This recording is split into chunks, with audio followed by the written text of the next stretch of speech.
Ang alyansa, watak-watak pa din. Kanya-kanya silang diskarte na lang kung sino yung kandidato na anong pupunta nilang probinsya. Ayun, iba-iba talaga ang kanilang ruta ngayon. Nabalita kahapon, iba-iba yung mga ruta ng kandidato ng alyansa. So hindi talaga sila nagsama-sama na ngayon. Abandona na ba to ni Bongbong Marcos? Kasi si Bongbong Marcos yata kahapon nasa event din to kahapon sa May Bataan. Kasi araw ng Kagitingan, so nagpunta siya ng Bataan. Kaya yung mga kandidato niya, kanya-kanya na lang to kung saan nagpunta. So, isang kandidato lang ang nangampanya sa Mindanao, itong si Manny Pacquiao. At ang iba, di ko alam kung anong, ito lang naman binalita din dito sa Luzon, si Abi Binay, itong si Bong Revilla, na nasa Luzon, na nag-ikot sa mga probinsya dito sa Bulacan, itong si Bong Revilla. At itong si Binay, saan ba yon? Ito yung video muna. Pasok ko muna to para maano nyo na hindi na talaga sama-sama tong mga alyansa ngayon. Hindi pinalagpas ng mga kandidato sa pagkasenador ang araw ng Kagitingan para mangampanya sa iba't ibang lugar. Nasa frontline ng balitang yan, si Laila Pangilinan. Nanuyo ng mga botante sa Marilao, Baliwag, Plaridel at Malolo sa Bulacan si Senator Bong Revilla. Personal niyang ipinaliwanag ang mga nagawa na niya sa Senado at mga plano pa raw niyang isulong sa susunod na termino. Nakiisa sa konsultahang bayan sa Pangasinan si dating Senador Ping Lacson kung saan natalakay ang sektor ng agrikultura. Dito inilatag niya ang mga plano para sa food security at kapakanan ng mga magsasaka. Binigyan diin ni Abi Binay ang kahalagahan ng pag-invest sa professional development ng mga guro. Kaya kung manalo, isusulong daw niya ang patuloy na edukasyon at training ng mga teacher para makasabay sa mabilis na pagbabagong dala ng teknolohiya. Sa Mindanao naman ang kampanya si Senator Manny Pacquiao. Sa isang mensahe, hinikayat niya ang mga kabataan na patuloy na mangarap, magsumikap sa buhay at gamitin ang edukasyon para magsilbi sa bayan. Hindi ko alam kung bakit hindi na to sila nagsama-sama kasi kahapon holiday. Araw ng Kagitingan, dapat sama-sama to sila kahapon na nangampanya. Kaya lang, sabi ko nga, hindi na to sila masyadong nag-ipon-ipon talaga ng husto. Ang last nga to nila sa may dito sa may Antipolo. Kailan pa yon? Nakaraang weekend, tama ba?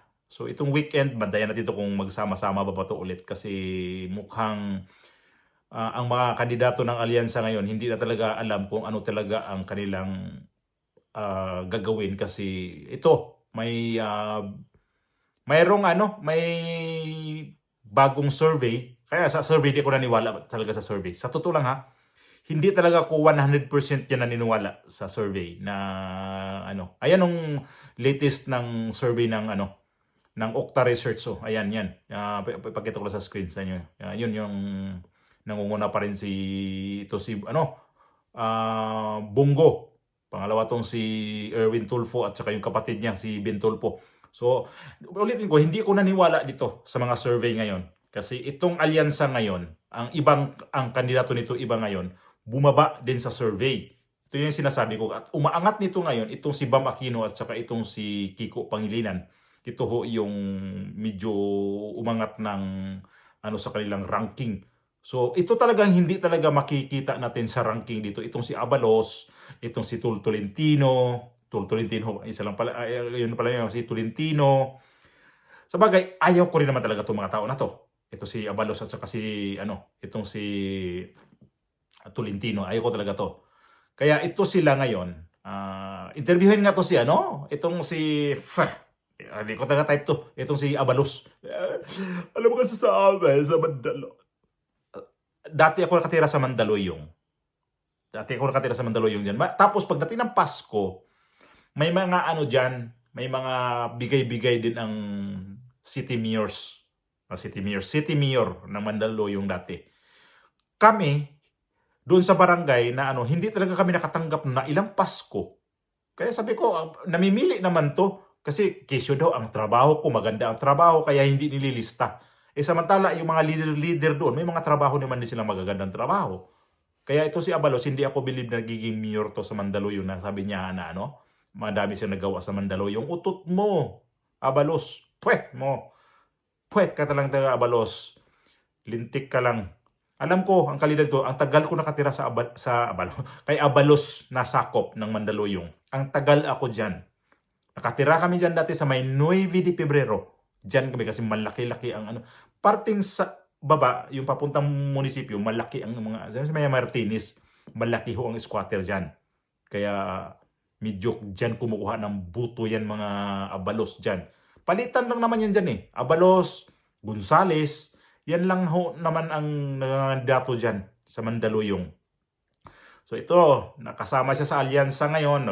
Akala siguro ni Abalos na nakuha siya ng DILG Secretary ni Bongbong Marcos, aangat yung kanyang ranking. Pero sorry ka Abalos, wala kang magpaglagyan sa politika na ngayon kasi ay tatay yata nagiging mayor na ngayon eh. Tsaka yung asawa nito nagiging vice mayor. Yun ang tandem ngayon sa Mandaluyong. Matakin natin. Mga dinastiya talaga sa politika. Tapos yung Mandaluyong, dito lang yan bandang Ortigas ang makikita natin na improve. Pero may bandang dito sa may yung sa may bandang munisipyo, anong na-improve diyan? Baha pa din yan pag tag-ulan. Yun ang nga problema diyan, yung munisipyo diyan, yung city hall diyan, di nga madaanan ng tag-ulan yan. Naayos ba ng mga Abalos yan? Tapos itong 9 de Pebrero, pag naulan, naayos ba ng mga Abalos diyan? Wala. Wala talaga. Kaya lang ang mga tao diyan wala rin magawa kasi ang yan mga Abalos pagdating kasi sa vote buying kasi yan. O kaya mga kapitan diyan kontrolado ho ng mga Abalos. Kaya yung mga tao doon pa rin buboto kahit wala nagawa yung mga Abalos. Kaya yung alyansa ngayon, diyan ang nuknukan ng mga balingbing ang kandidato ni Bongbong Marcos. Ayun, kanya-kanya na kayo. Abandonado na ba kayo ni Bongbong Marcos? Asa na yung amo nyo na dumugo kahapon ang bunganga niya doon sa kanyang event kahapon. Kadiri naman yon. May video ako nun na in-upload na dumugo yung bibig niya. Sandali nga lang siya nun eh. Nag-speech nga. Walang 6 minutes. Tapos, ang nun, may bumulong pala sa kanya. Kaya nagpa-picture-picture. Parang tumigil yata doon sa picture-picture. Kasi nga, may na nga eh. Dugo na nga yung gilagid niya. Yakko. Sa Espanya pa yakko. Ibig sabihin niya yakko. Kay Kadiri. Yan yung ibig sabihin nun. So, ayun yung video na napanood nyo kanina kung saan napunta yung mga kandidato. Si Manny Pacquiao, ayun nagpaiman sa Mindanao.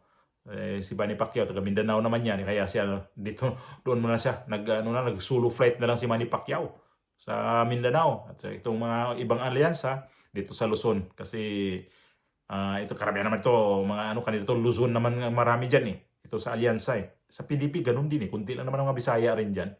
Kaya doon sila rin. Ang PDP kasi ngayon, walang problema sila. Walang problema sila kahit sa pupuntang probinsya. Kung doon din sila masyadong nagsama-sama, alam naman natin pag oposisyon, ganun talaga. Hindi talaga yan, kasi kulang sila sa makinarya, pagdating doon sa lugar na kung sila, kulang sa tao. Doon, pag oposisyon, ganun talaga.